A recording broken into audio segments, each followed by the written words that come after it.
Bueno, ahí el Partido Popular y Vox han estado pensando en sus propios intereses electorales, es decir, qué es lo que les convenía más a unos y a otros.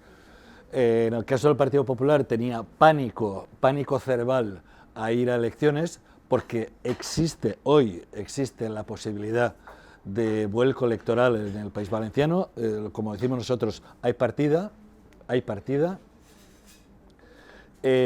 y Vox ha estado pensando que le convenía un candidato con el que ha sido capaz de acordar prácticamente todo, el pacto de la servilleta que hizo presidente Mazón, el pacto de presupuestos donde se estrangulaba a entidades como la Academia Valenciana de la Lengua, donde se atacaba, se hacían propuestas racistas, xenófobas, donde se atacaba al colectivo LGTBI, donde se tiraba cualquier referencia a la violencia de género. Entonces, yo creo que a Vox le interesaba decir, y además así lo ha manifestado Abascal, este chico me gusta, este chico ha dicho lo que yo quiero que diga. Creo que Vox, en este caso, le interesaba tener esa presencia de decir, estos hacen lo que yo digo, por contra de lo que está pasando, por ejemplo, ahora mismo en Extremadura. Pero han estado pensando únicamente en los intereses del Partido Popular y de Vox, de Abascal y de Feijóo, no en los intereses valencianos, que es en lo que tenían que estar pensando, porque todas las encuestas de medios conservadores, de medios progresistas que han salido, decían que los valencianos querían ir a elecciones, creían que la etapa negra acababa necesariamente con unas elecciones que devolvieran la voz a los valencianos y las valencianas, y que por tanto el nuevo presidente lo eligieran las urnas, lo eligieran los valencianos y las valencianas, y no lo eligiera Abascal y Feijóo. Es que, vamos a ver, si renuncias como presidente es porque sabes que lo has hecho mal. ¿Qué hace un expresidente de diputado raso? Es decir, todo obedece a no dejar de estar aforado para no tener que ir delante de la jueza de Catarroja, que es una jueza, y que lo digo como lo siento, que me ha hecho, que me ha devuelto una cierta confianza en la justicia, porque hemos visto que ha actuado de forma profesional, es decir, yendo a buscar la verdad y no enredándose en otras cosas, que es lo que tiene que ser su trabajo. Por tanto, no solo tenerlo allí, es que además lo ha premiado con una presidencia de la comisión de reglamento, que ahora, la semana que viene, haremos una modificación del reglamento por lectura única, es decir, que no volverá a la comisión para que podamos hacer enmiendas, es decir, se votará sí o no, sin posibilidad de que hagamos enmienda y de que la discutamos en la comisión. Es decir, lo ha premiado con esos 634 euros más al mes, casi 9.000 al año, pero además le ha activado el chofer, los 2 asesores, y le ha quitado un piso de la Generalitat que tenía la Junta Arbitral de Consumo, es decir, que estaba siendo útil para los ciudadanos de Alicante, y para poner el despacho de Mazón. ¿Para que haga qué? ¿Qué va a hacer Mazón? Si hemos visto, cuando tenía que hacer, no hizo, ¿qué va a hacer ahora? Es decir, yo creo que es un escándalo y un insulto a las víctimas que Mazón siga en las Cortes Valencianas. Bueno, yo lo vivo, y como lo viven también muchísimas víctimas que me lo han dicho, con la esperanza de que se haga justicia, y todos los indicios apuntan, insisto, que es una jueza que a mi modo de ver ha trabajado de manera muy profesional, sabiendo siempre acotar y a quién tenía que llamar y cuándo no tenía que llamar a uno o a otro, y yo creo que la esperanza es que finalmente aquellos que por omisión o por acción tuvieron la responsabilidad de que 230 personas murieran, acaben delante de la justicia y se les juzgue. Con esa esperanza, porque a veces piensas aquí en Madrid, con los 7.291 de las residencias, y, en fin, te sale la indignación, pero yo creo que cada día que pasa, la verdad se está abriendo paso, y cada día que pasa el cerco sobre el incompetente de Mazón y su gobierno de incompetentes se están acercando mucho más. Yo creo que en los próximos días veremos más imputados, aparte de Salomé Pradas, la exconsellera, y de Emilio Argüeso, el secretario autonómico. Pues mira, avanza muy lentamente, y por una administración y por la otra. No solo la administración gobernada por el Partido Popular, también yo entiendo que muchos familiares, mucha gente de la zona cero está legítimamente enfadada también con el gobierno central. Por ejemplo, las ayudas del consorcio de seguros han tardado mucho en darse. Ha habido poca presencia institucional. Yo creo que a veces los políticos nos arriesgamos a que la gente nos pite o nos increpe, pero yo creo que hay que dar la cara. Yo creo que el gobierno de España tendría que haber chafado más la zona cero y no dejarlo todo en manos de la delegada del gobierno, que yo creo que lo ha hecho razonablemente bien. La sensación es que, te digo dos ejemplos, aún hay centenares de ascensores sin arreglar 14 meses después. Quiere decir que hay personas que o las bajan familiares, amigos o vecinos, o no pueden bajar a la calle. Y la semana pasada, justamente, Compromís dimos una rueda de prensa con concejales de los pueblos afectados gravemente por la Dana, porque las inversiones en colegios públicos es cero.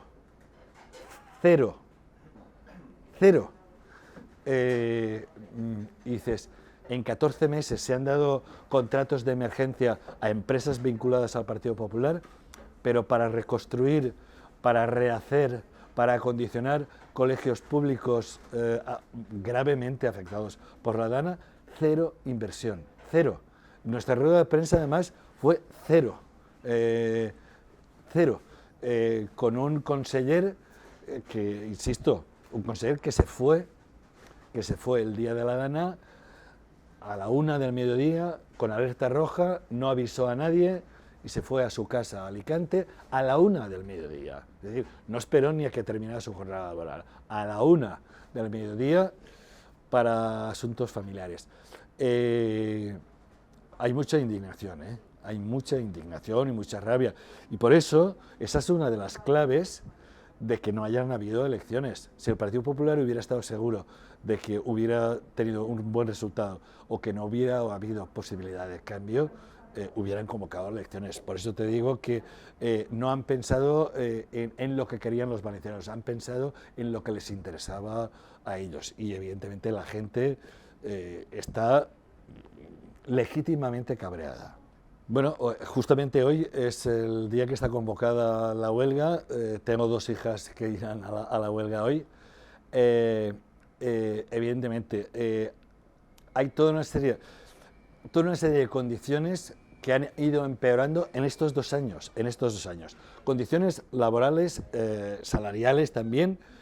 Fíjate, nosotros fuimos capaces de meter en los 8 años que estuvimos 15.000 docentes más, tanto en primaria como en secundaria. Había un acuerdo de plantillas para incorporar 5.000 docentes más, y lo primero que hizo este nuevo conseller fue cargárselo. Yo he sido docente muy feliz en las aulas, y yo sé cuando tenía que atender a 27 chavales y chavalas de 3 años, o cuando he tenido que atender a 15. La diferencia que supone.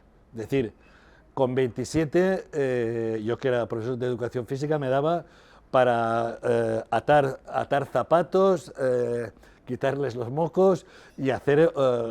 es decir, no es lo mismo. Esto lo digo como broma, pero muy en serio. Es decir, la atención que yo le puedo hacer a un alumno, a una alumna, si son menos en clase que si son muchos, es diferente. Por tanto, la ratio es importante. Y bueno, pues lo primero que hicieron ha sido esto. Y luego, claro, centros que se han visto absolutamente destrozados, que han cogido el centro y lo han metido en otro centro, bien a turnos, bien ocupando espacios que no tienen que ocupar. Y claro, no se ha hecho nada en 14 meses, cero de inversión. Pero es que además se ha encargado un plan que pusimos en marcha, un plan absolutamente, en fin, de sentido común, y es delegar en los ayuntamientos la construcción y rehabilitación de centros públicos. Esto se lo han cargado y han vuelto a las andadas. La empresa privada, donde ellos controlan el dinero y a quién meten y a quién no meten. Es decir, con toda la razón del mundo, los docentes están muy cabreados. Te lo digo mirándote los ojos. Hay unidad. Hay unidad y habrá unidad. Ayer contestaba una pregunta en la televisión pública valenciana de una tertuliana que me preguntaba justamente por esto. Y digo, pues bueno, es una ventaja, ha sido una ventaja. En las sesiones, lo hemos visto, de la Comisión de Investigación de la Dana, hemos tenido 2 personas de Compromís preguntando. En las sesiones del Congreso tenemos 2 personas de Compromís interviniendo. Quiero decir, nosotros, evidentemente, Compromís ya es un pacto entre 3 partidos. Pero si algo hemos aprendido en estos años que llevamos, es que permanecer unidos es mucho más importante que acrecentar las diferencias. En esto, nosotros, una parte de Compromís, entendíamos que el presidente del Gobierno tenía que comparecer también en la comisión de la Dana, porque si somos coherentes hasta el final. Lo hemos pedido en la Comisión de Investigación del Senado, lo hemos pedido en la Comisión de Investigación de las Cortes Valencianas y teníamos que pedirlo aquí. Y entendíamos que Pedro Sánchez, que forma parte también de la Administración y que tuvo la Administración Central un papel fundamental, esa noche, las siguientes y todo esto, era importante que compareciera también. Los valencianos tenemos un dicho, un refrán que dice con més clars, més amics. Es cuanto más claros, más amigos. Es decir, si somos transparentes, si somos claros, si no hay nada que ocultar, pues lo decimos y ya está. Si hemos fallado en algo, pues lo decimos y ya está. Y creo que esto los ciudadanos nos pedían que el presidente compareciera. Y creo que el presidente, al finalmente va a comparecer, y yo creo que al final es una buena decisión. Decidimos salirnos también por tener visibilidad. Yo ya, cuando firmé el protocolo con Podemos en el 2015, ya firmamos delante del notario que Compromís nos íbamos al grupo mixto, porque para nosotros es fundamental preservar nuestra singularidad. Creo que somos más útiles preservando nuestra singularidad y obteniendo buenos resultados allá para el conjunto que diluyéndonos en formaciones de ámbito estatal. Mucha gente allá en el País Valenciano no nos votaría si nos diluyéramos en formaciones. Es decir, la razón de ser, el ADN de Compromís es ser una formación de estricta obediencia valenciana. Nuestro ámbito de actuación, evidentemente, es el País Valenciano, pero queremos también influir en la política española, porque al final la política, lo que se hace aquí en Madrid, al final también nos atañe a nosotros. Mira, lo primero que hicieron el pacto PP y Vox es decir que nosotros habíamos creado la Unidad Valenciana de Emergencias y había que desarrollarla. Lo primero que hicieron fue decir que eso era un chiringuito y que se la cargaban. En lugar de desarrollarla, se la cargaron. Y lo segundo que hicieron fue aprobar unos presupuestos donde, y Vox llevaba en ese momento la consellería, redujeron el presupuesto de emergencias. Eso es lo que hizo PP y Vox en los primeros momentos. ¿Nosotros qué decimos? Pues hay 6 cuerpos de bomberos, 6, de la Diputación, de la Generalitat, forestales, es decir, locales, por ejemplo, bomberos de la ciudad de Valencia. Nosotros decimos unificación del cuerpo de bomberos, un mando único de bomberos, para tener todos los bomberos activos y poderlos utilizar en la medida de las posibilidades. Fíjate que a mí me contaban bomberos forestales que estuvieron más de una semana recluidos en sus cuarteles, revisando el material y limpiando, y cuando terminaban su jornada laboral se iban a su pueblo a ayudar en las labores de quitar fango, de ayudar. Quiero decir, hubo una descoordinación total en el tema de los bomberos. Por tanto, unificación del cuerpo de bomberos. El 112 tiene el convenio de telemarketing. El 112 tiene que ser un organismo que dependa de la Generalitat y no de una empresa externa. Por tanto, que el 112 sea un organismo de la propia Generalitat y que tenga evidentemente unas condiciones de trabajo que no sean las de telemarketing, porque esto es, digamos, la primera trinchera que se encuentra el ciudadano cuando está en una situación de emergencias. Tienen que ser personas formadas, pero además personas, es decir, una plantilla estable, una plantilla que dependa directamente de la Generalitat y no de una empresa externa. Estos eran los 2 principales puntos de nuestra... Bueno, y luego, evidentemente, la creación de la Unidad Valenciana de Emergencias que coordinará todo lo que fueran las emergencias. Y por eso la creamos en su momento. Y luego, el propio Mazón llegó a decir que iban a crear una Unidad Valenciana de Emergencias, después de haberse cargado la que nosotros habíamos creado. Es decir, es evidente que hay que crear organismos que unifiquen, que coordinen todo bajo una dirección única.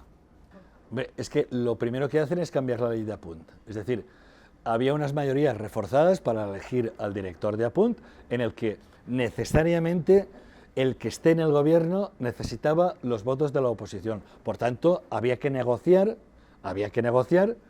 y al final nos poníamos de acuerdo en una persona y esa persona dirigía. Pero era una persona en la que nos habíamos puesto de acuerdo el gobierno y la oposición.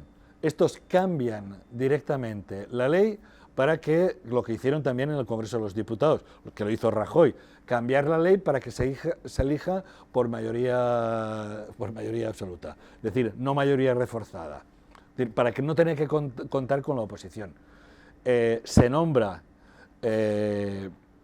un director que provenía de un periódico conservador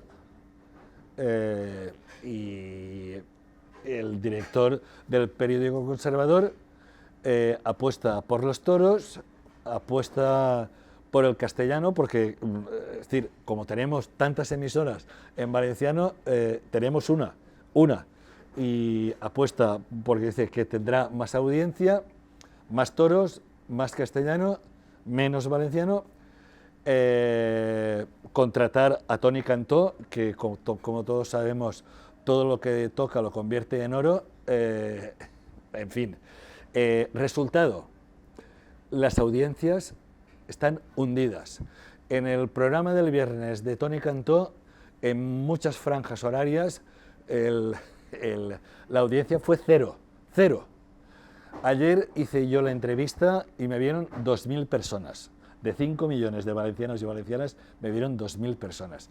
Quiero decir, el control, al final, hace que la gente y el público natural huya de esta emisora. Y el premio a haber hundido la audiencia es que el nuevo presidente lo acaba de nombrar secretario autonómico.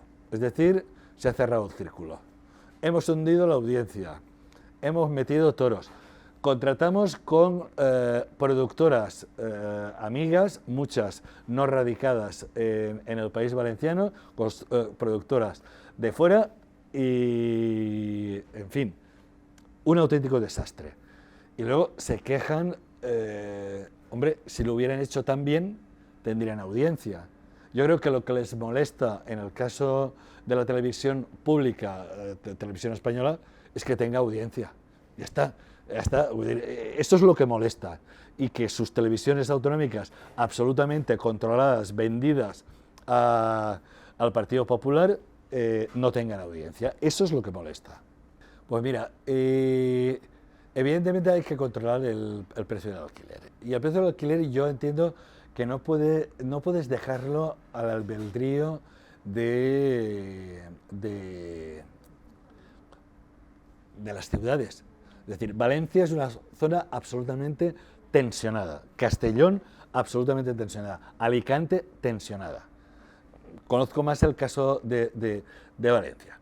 Bueno, los pisos turísticos proliferan sin control, bajos que se están convirtiendo en pisos turísticos, evidentemente.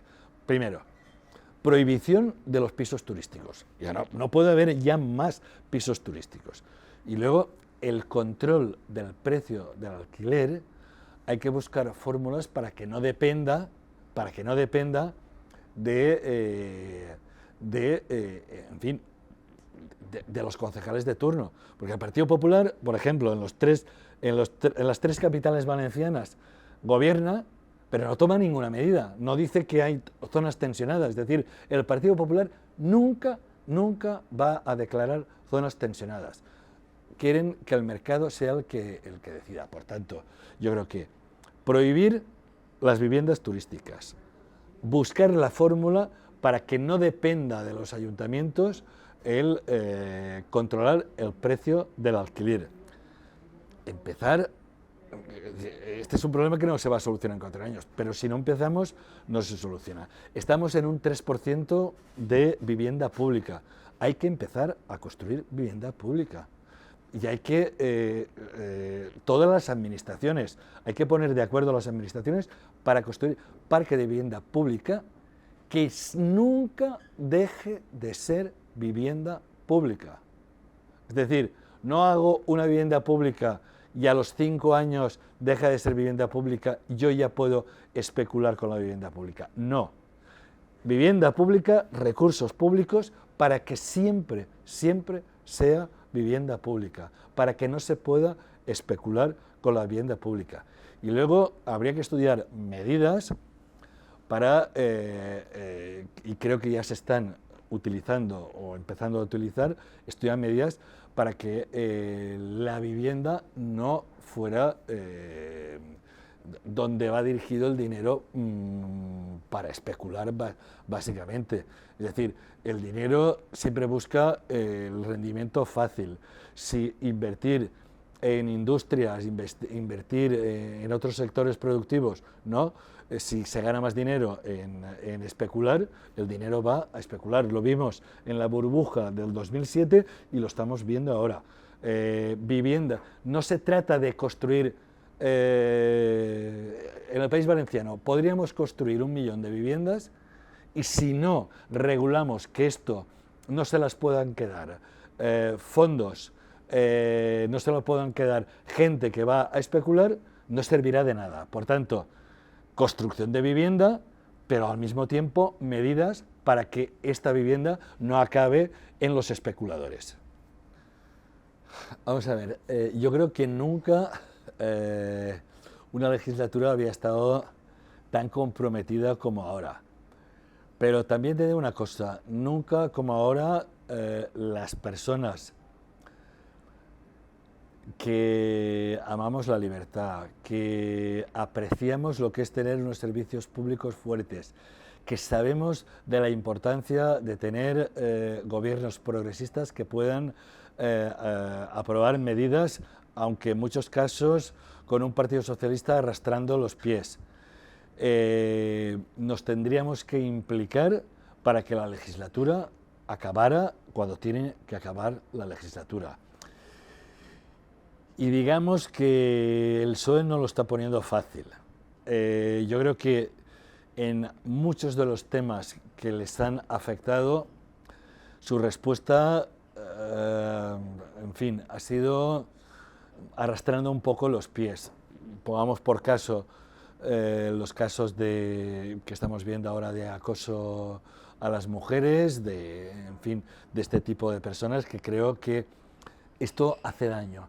Pero no hace daño solo al PSOE, hace daño a todo el electorado progresista que se desencanta, que se cabrea y que al final puede tener la tentación de decir, bueno, arreglaros vosotros. Creo que es muy importante que el Partido Socialista espabile y deje de arrastrar los pies en estos casos que vemos que le están saliendo y que, insisto, hacen daño no solo al Partido Socialista, sino al electorado progresista y a la posibilidad de repetir un nuevo gobierno progresista en el futuro. Vamos a ver, son cosas diferentes. En el caso de Salazar, evidentemente, el PSOE arrastra los pies. Es decir, si esto se sabía ya desde hace tiempo, yo creo que ahí la izquierda no podemos ir con medias tintas, porque esto nos penaliza muchísimo. Estoy de acuerdo con aquello que dijo Rufián, la izquierda no puede robar, pero la izquierda no puede arrastrar los pies cuando tenemos casos como este, porque lo vemos enseguida. Una parte importante del voto, yo confío, tengo 3 hijas, creo que el mundo o lo salvan las mujeres o no lo salvará, no lo salvará ni Dios. Esto hace daño al electorado femenino y lo estamos viendo en las encuestas. Las mujeres dicen, hostia, si esto se tenía que haber atajado en el mismo momento en que... porque esto nos hace mucho daño. En el caso del fiscal general es un caso flagrante de utilización de la justicia para hacer daño a un presidente o a un gobierno. Yo creo que, en fin, y creo que es un boomerang también, y lo he dicho muchas veces, creo que este tipo de actuaciones del Poder Judicial al final acaban siendo un boomerang contra la propia confianza de la gente en las instituciones y en concreto en la justicia. Creo que hoy, con la sentencia del fiscal general, evidentemente se le ha hecho daño. En el primer momento a una persona que no se ha demostrado que sea culpable. Y por tanto, si la presunción de inocencia es un principio que no son capaces de mantener este tipo de tribunales, pues apaga y vámonos. Ha hecho daño, evidentemente, al gobierno, porque han tenido, en fin, toda esta carga mediática constante, todas las semanas, atacando al gobierno.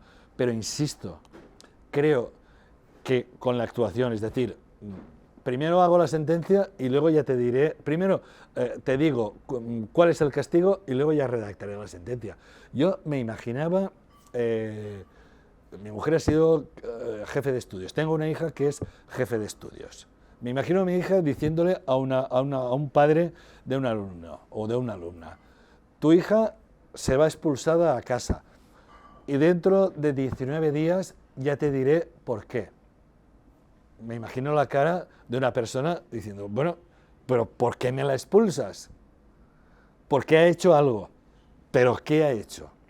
Y luego, cuando se dicta la sentencia, dice, bueno, tuvo que hacerlo, utilizo esa perífrasis, tuvo que hacerlo. Tuvo no, o lo hizo o no lo hizo. No tuvo que hacerlo. Y luego, él o una persona de su entorno. Entonces yo le digo al padre y a la madre, no, lo hizo él o ella o una persona de su entorno. Y dices, bueno, pero entonces, si no está claro si lo ha hecho, ¿por qué me las ha expulsado?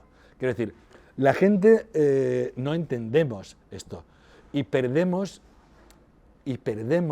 la confianza en la justicia. Y si se pierde la confianza en las instituciones, al final triunfan las opciones que quieren debilitar los estados fuertes, que quieren debilitar, en definitiva, la separación de poderes. En definitiva, al final acaban triunfando las opciones de extrema derecha. Lo peor que nos podía ocurrir es que dispersáramos el voto. Lo peor que nos podía ocurrir. Por tanto, yo sí que soy partidario de hablar, y siempre lo he dicho, desde el respeto y la singularidad. Es decir, si Compromís se diluye dentro de una fuerza estatal,